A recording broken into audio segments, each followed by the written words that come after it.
అందరికీ నమస్కారం. నేను మీ చిలకమర్తి ప్రభాకర్ చక్రవర్తి. గురు పౌర్ణమి, వ్యాస పౌర్ణమి ఏ వ్యక్తి అయినా ఏం ఆచరించాలి?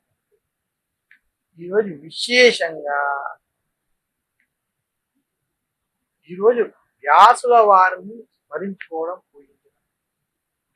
వ్యాసుల వారు అందించినటువంటి మహాభారతాన్ని ఈరోజు పఠించడం, భాగవతాన్ని పఠించడం, అలాగే విశేషించి అష్టాదశ పురాణాలకు సంబంధించినటువంటి ఏదో ఒక గ్రంథాన్ని ఈరోజు పఠించడం, ఆ గ్రంథాన్ని పూజించడం చేయడం. అలాగే ఈరోజు విష్ణు సహస్రనామం పారాయణం చేసుకోవడం, భగవద్గీత వంటి చదువుకోవడం, ఆ భగవద్గీతలో ఉన్నటువంటి శ్లోకాలని దాని యొక్క అర్థాన్ని తాత్పర్యాన్ని కూడా అర్థం చేసుకోవడం చాలా విశేషం. గురు పౌర్ణమి రోజు శ్రీకృష్ణుడిని ప్రత్యేకంగా పూజిస్తారు. కృష్ణం వందే జగద్గురు అని శ్రీకృష్ణుని ఈరోజు పూజిస్తారు. అలాగే ఎవరైతే ఈశ్వరుని పూజిస్తారో, శంకరాచార్యుని పూజిస్తారో, ఈరోజు విశేషించి ఈశ్వరుని అలాగే అద్వైత సిద్ధాంతం అందించినటువంటి శంకరాచార్యులు వంటి ఆచార్యుని ఈరోజు విశేషంగా పూజించడం. సన్యాసులు అయితే వారి యొక్క ఆరాధనలు వంటివి చేసుకోవడం. ఈరోజు గురువు యొక్క అనుగ్రహం పొందడానికి ప్రయత్నం చేయాలి. ఎలాంటి గురువు సరైన గురువు అంటే, కాదు గురువు కాగుణింతము చెప్ప, శాస్త్ర పాఠములు చదివి చెప్ప, ముక్తిదారి చూపు మూలమ్ము గురువురా విశ్వదాభిరామ విజయనగరం. విశేషంగా చాలా మంది వేదం తెలియజేసినటువంటి, శాస్త్రం తెలియజేసినటువంటి గురువులకి ప్రాధాన్యత ఇస్తారు. వీటితో పాటు దీనికన్నా ముఖ్యంగా మోక్ష మార్గాన్ని చూపేటటువంటి, విశేషంగా భగవత్ తత్వాన్ని మోక్ష మార్గాన్ని చూపించేటువంటి గురువు ఎవరైతే ఉంటారో అటువంటి గురువులకి ఈరోజు వారిని పూజించడం, వారి యొక్క మార్గంలో నడవడం, వారి ఇచ్చినటువంటి ఉపదేశాలను స్వీకరించడం చేత అటువంటి వారి జన్మ తరిస్తుంది అని తెలియజేస్తూ, అలాగే మీ యొక్క ఆచారాలను బట్టి ఎవరైతే అద్వైతం కాకుండా విశిష్టాద్వైతం లేదా విశేషించి ద్వైతం వంటి సిద్ధాంతాల్లో ఉన్నారో వారు రామానుజాచార్యులు వారు లేదా మధ్వాచార్యులు వారు వారి యొక్క సాంప్రదాయానికి అనుకూలంగా ఉన్నటువంటి ఆ గురు పరంపరంగా వచ్చినటువంటి ఆ యొక్క గురువుల్ని ఈరోజు విశేషంగా పూజించాలి. వారి ఆరాధన ఈరోజు చేసుకోవడం మంచిది. ఇంకా ఇదే కాకుండా ఈరోజు ఎవరైతే గురువులు ఉంటారో, ఆధ్యాత్మిక సాధకులు ఉంటారో అటువంటి వారి ఇచ్చేటువంటి ప్రవచనాలు, అటువంటి వారు ఇచ్చేటువంటి ఆశీస్సులు ప్రత్యేకంగా ఈరోజు పొందాలి. ఈరోజు వారు ఇచ్చేటువంటి జ్ఞానానికి సంబంధించినటువంటి విషయాలను ఈరోజు తెలుసుకోవడం, ఇలాంటివి తెలుసుకుని ఈరోజు అవి మీలో ఐక్యం చేసుకుని కనుక ఎవరైతే దాని ప్రకారం వారు ఇచ్చినటువంటి దాన్ని అనుసరించి ఆ మార్గంలో ప్రయాణించినటువంటి వారికి భగవత్ అనుగ్రహం చేత మోక్షం లభిస్తుంది. ఇదే కాకుండా గురు పౌర్ణమి రోజు సాధకులు విశేషంగా ఈ రోజు కోసం చూస్తారు. ఇలాంటి పౌర్ణమి రోజు ఎవరైతే సాధకులు విశేషంగా సాధన ధ్యానం వంటివి చేస్తున్నారో అటువంటి వారికి ఈరోజు ప్రత్యేకమైనటువంటి సాధనా ఫలితాలు ఉంటాయని కూడా శాస్త్రాలు తెలియజేస్తున్నాయి.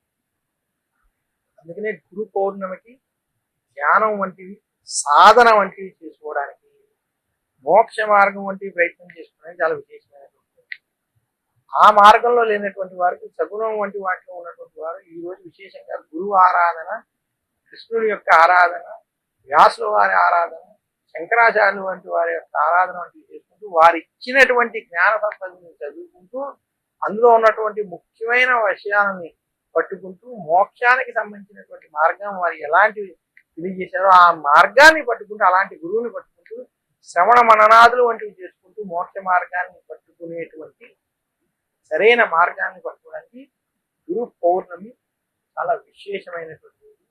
అలాంటి రోజు అలాంటి గురువుల్ని అనుగ్రహం పొందాలని మాత్రం తెలియజేస్తూ మరొక్కసారి అందరికీ గురు పౌర్ణమి, ఆషాఢ పౌర్ణమి శుభాకాంక్షలు తెలియజేస్తున్నాను. గురు పౌర్ణమి చాలా విశేషమైనటువంటి రోజు. మనకి ఆషాఢ మాసంలో వచ్చేటువంటి పౌర్ణమిని గురు పౌర్ణమిగా, వ్యాస పౌర్ణమిగా చెప్పబడింది.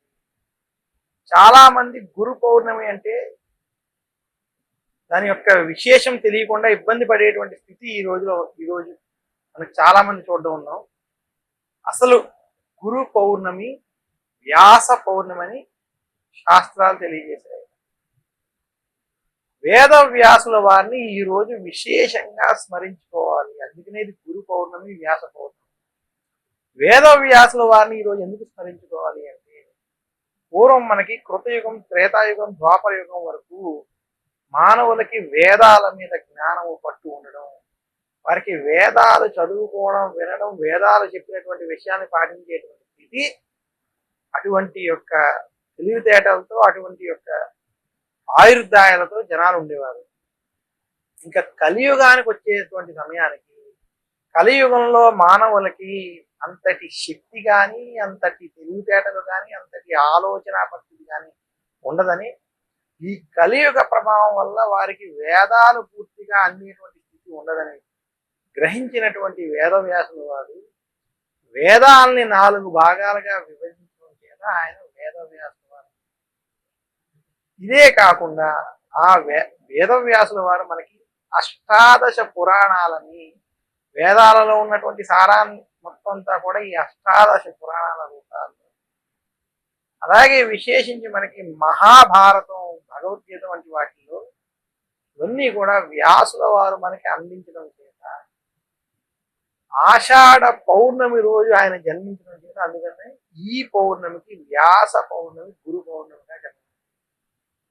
కృష్ణం వందే జగద్గురు అని శ్రీకృష్ణుడిని మనం గురువుగా ఎలా చూస్తున్నాం, అలా శ్రీకృష్ణుడికి సంబంధించినటువంటి మహాభారతం, కృష్ణావతారానికి సంబంధించిన అన్ని విషయాలు అందించినటువంటి వ్యాసుల వారు ఆయన కూడా కృష్ణ పరమాత్మగా భావించి ఈ జగత్తుకి ఆయనే మహాభారతం, భాగవతం, భగవద్గీత ద్వారా విశేషించి ఆయన అందించినటువంటి జ్ఞానాన్ని కావచ్చు, అలాగే వేదాలను విభజించి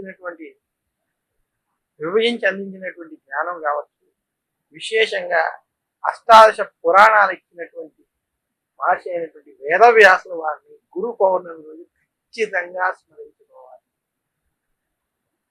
గురు పౌర్ణమి రోజు ఏ వ్యక్తి అయినా వ్యాసుల వారు అందించినటువంటి అష్టాదశ పురాణాలు కావచ్చు, లేదా దశావతారాలకు సంబంధించినటువంటి పురాణ కథలు చదువుకోవడం, ఈరోజు విష్ణు సహస్రనామాన్ని పారాయణ, భగవద్గీతని పారాయణ చేయడం, మహాభారతాన్ని ఈరోజు చదువుకోవడం, అర్థం చేసుకోవడం, విశేషంగా ఆది పర్వం వంటి పర్వాలని ఈరోజు విశేషంగా చదువుకోవడం వల్ల ఆ వ్యాసుల వారిని స్మరించుకుని ఆయన యొక్క అనుగ్రహం పొంది దాని ద్వారా భగవత్ అనుగ్రహాన్ని పొందొచ్చని శాస్త్రాలు తెలియజేస్తుంది. ఈరోజు గురువుల్ని స్మరించుకుని వారికి తర్పణాలు వంటి వలన, వ్యాసుల వారికి తర్పణాలు వలన, సప్త ఋషులు వంటి వారికి తర్పణాలు వలన జరుగుతుంది. అసలు ఇవన్నీ ఎందుకు చేయాలి అంటే, మనకి ఆధ్యాత్మిక జ్ఞానాన్ని అందించి, జ్ఞానం ద్వారా ధ్యానం, ధ్యానం ద్వారా మోక్షం అనేటువంటి మార్గాల్ని, భగవతత్వాన్ని, నిర్గుణ తత్వాన్ని, మోక్ష తత్వాన్ని మనకు అందించినటువంటి ఆ యొక్క ఋషులని స్మరించుకోవడం, అవన్నీ అందించినటువంటి వేదవ్యాసుని స్మరించుకోవడం జరుగుతుంది. ఇదే కాకుండా అసలు ఈరోజు మనకి ద్వైతం, అద్వైతం, విశిష్టాద్వైతం అని 3 రకాలైనటువంటి సిద్ధాంతాలు వారి వారి పరంపరలను బట్టి, వారి యొక్క గురువుల యొక్క పరంపరలను బట్టి ఈ యొక్క సిద్ధాంతాలకు సంబంధించినటువంటి ఆ సిద్ధాంతాలు అందించినటువంటి శంకరాచార్యులు వారు, మధ్వాచార్యులు వారు, రామానుజాచార్యులు వారు, వారిని ఈరోజు విశేషంగా పూజించాలి, ఆరాధించాలి. అద్వైత సిద్ధాంతాన్ని ఆచరించేటువంటి వారు ఈరోజు విశేషించి శంకరాచార్యులు వారు, శంకర భగవత్పాదుల వారిని ఈరోజు పూజించాలి, ఆరాధించాలి. ఈరోజు శ్రీకృష్ణుని, వేదవ్యాసుల వారిని, అలాగే శంకరాచార్యుల వారిని మీ యొక్క గురువులుగా ఆ రోజు పూజించడం. ఇది కాకుండా ఉపనయనమైనటువంటి వారు కావచ్చు, లేదా గురువుల ద్వారా దీక్షలను కావచ్చు, ఉపదేశమును పొందినటువంటి వారు ఈరోజు ఖచ్చితంగా ఆ గురువులకి గురు పూజ చేయాలి. ఈరోజు ఎవరికి మనం గురు పూజ చేయాలి అంటే, ఎవరైతే మీ యొక్క జీవితంలో ఆధ్యాత్మికతని, భగవత్ తత్వాన్ని ఉపదేశంతో కూడినటువంటి మార్గాన్ని అందించారో అటువంటి గురువుల్ని ఈరోజు పూజించాలి. అలా ఈ రోజు గురు పౌర్ణమి రోజు, వ్యాస పౌర్ణమి రోజు ఎవరైతే పూజిస్తారో, ఎవరైతే గురువుల్ని ఆరాధిస్తారో, ఆ గురువులు చూపించినటువంటి మార్గంలో ప్రయాణిస్తారో అటువంటి వారికి ఆ గురువు యొక్క అనుగ్రహం చేత శుభ ఫలితాలు కలుగుతాయి. వారు సరైన మార్గంలో వెళ్ళి ఆ భగవంతుని యొక్క తత్వాన్ని పొందగలుగుతారు.